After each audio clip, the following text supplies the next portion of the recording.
Hey, it's been a while since I did an RPG review. Jack! Never changes. This is a review of the Fallout 2D20 role-playing game adventure Machine Frequency. It comes free in the quick start guide of the Fallout role-playing game and will take your group approximately 3 to 4 hours to play through, depending on your group. What are my thoughts without the BS? It's free. Grab it and see for yourself, but having run it, I have opinions. Now let's get into the nitty gritty. But if you don't want to know about whether you could get freaky with a robot in this adventure, be warned. Spoilers beyond this point. You can't get freaky with a robot. I just needed a clickbaity way of you hanging about.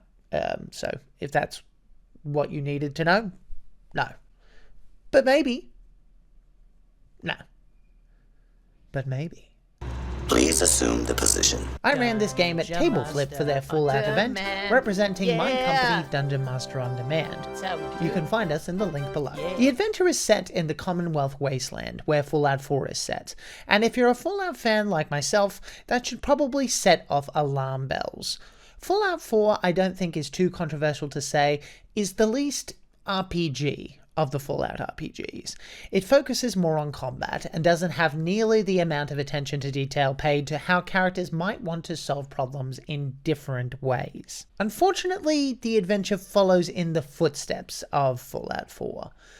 But I'm getting ahead of myself. The story begins with the party meeting an elderly Brotherhood of Steel scribe named Scribe Galen. He gives the party a quest: look into a crashed vertibird.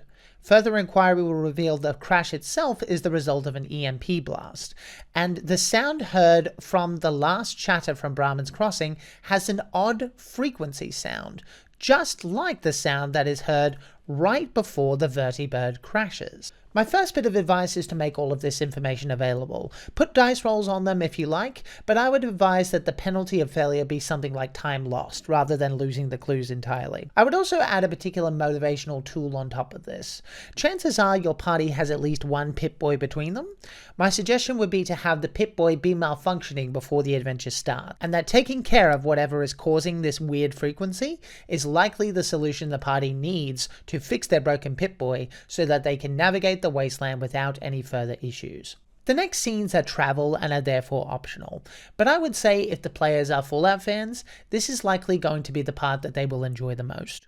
There's environmental problems to solve, like a bridge that will take successful rolls to navigate, or creating a new solution entirely if the party has a super mutant companion with them.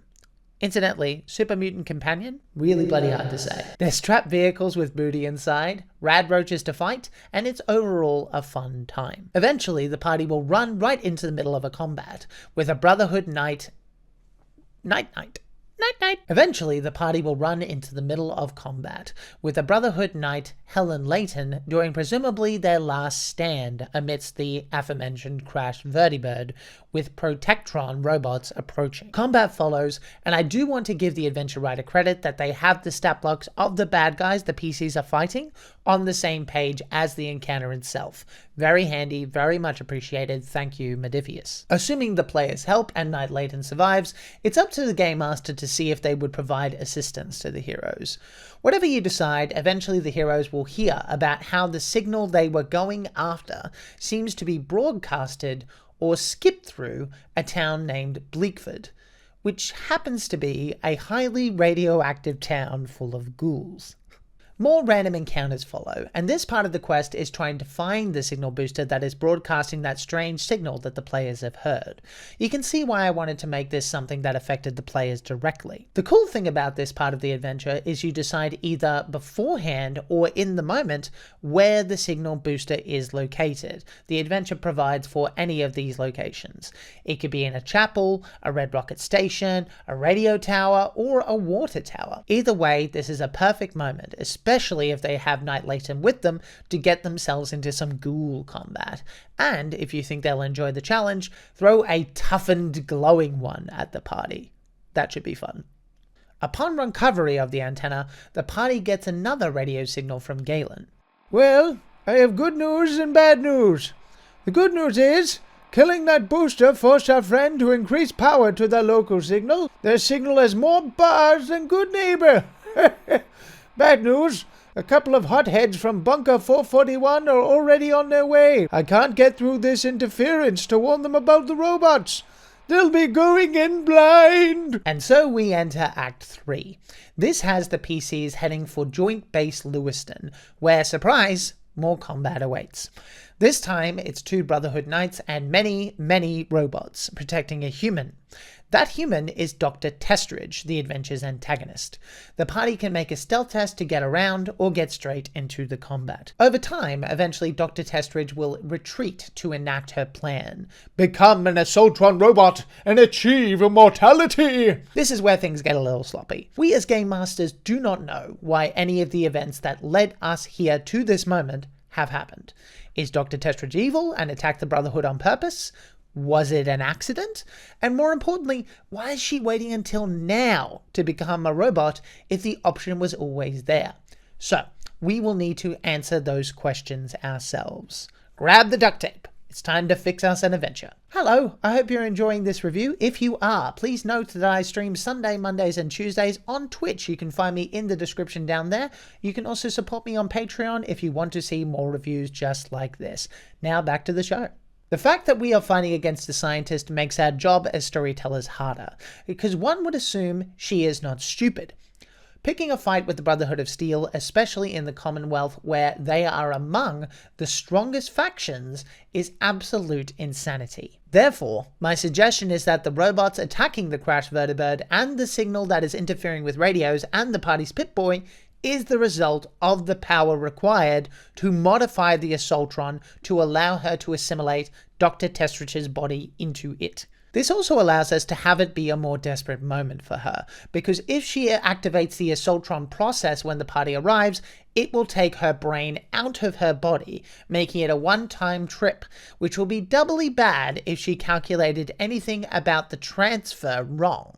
This explains why she wouldn't want to do it now. In my mind, I think she also has a debilitating injury or disease to explain why she would do something so rash as to put her brain inside an Assaultron. She knows she can't survive the wasteland without protection, and maybe now, after something that happened, that's up to the GM, maybe now this is her best shot to survive. If we go with this hypothesis and assume she isn't a total dummy-wummy, this is where the player plays a vital role.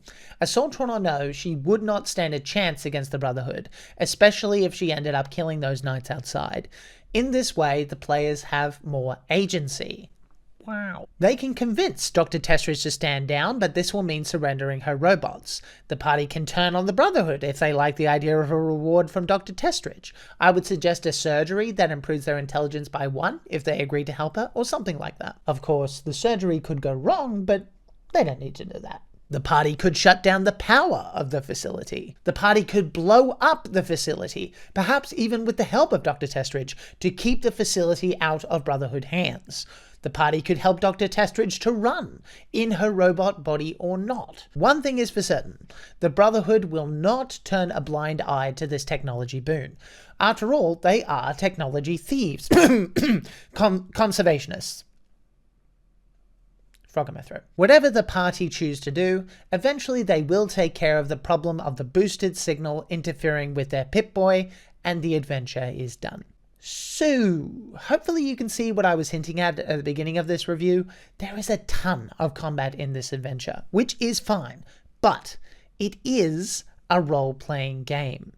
Each encounter is either exploration, then combat, some infrequent environmental puzzles, or just straight up combat. To me, this seems more like a symptom of interference on the Bethesda team to make it match up more with the playstyle of Fallout 4, which is, like I said before, shallow. I don't know if the rest of the adventures are like this, but I've got to say, if they are, I'm not sure how interested I am in playing more. I don't mind adding complexity to my adventures, but I shouldn't be making up NPC motivations and explaining in my own notes why the adventure is happening.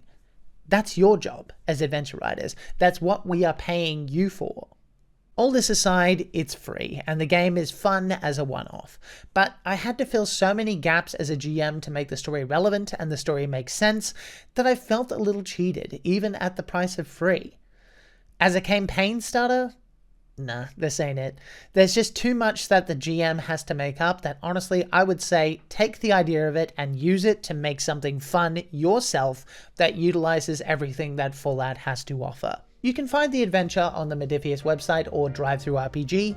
Check it out for yourself and make your own conclusions. But honestly, I think Fallout deserves better as an introductory adventure. Thanks for watching, everybody. If you want to support the show by hitting all of the YouTube buttons so I can share this video with more people, that would be greatly appreciated, as well as clicking on any of the links that are down in the description. As always, know that people can like you exactly as you are, and that you matter. Take care, and I will see you next time. Pew.